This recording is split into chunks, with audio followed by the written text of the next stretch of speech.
This journey begins in a vast field. Millions of onions lie still beneath the soil. No one pays attention to them at this moment, but everything is about to change completely. The harvester starts to enter the field.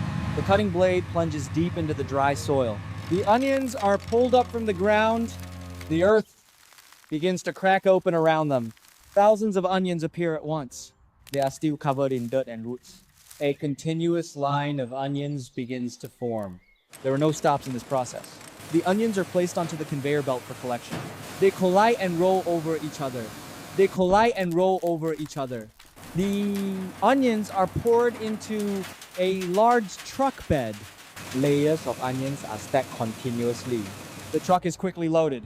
The engine starts, ready to move. The journey to the factory begins. The factory gate is gradually appearing in front. The trucks are tailing each other as they move inside.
The data shows anomalies. I need a closer look. Magnifier is ready, Doctor. Enhance the resolution. I need to see the microstructure.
The controlled flow is stable. Monitoring all levels looks perfect. Initiating ending sequence now.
Detected impurity. Initiating reject protocol. No!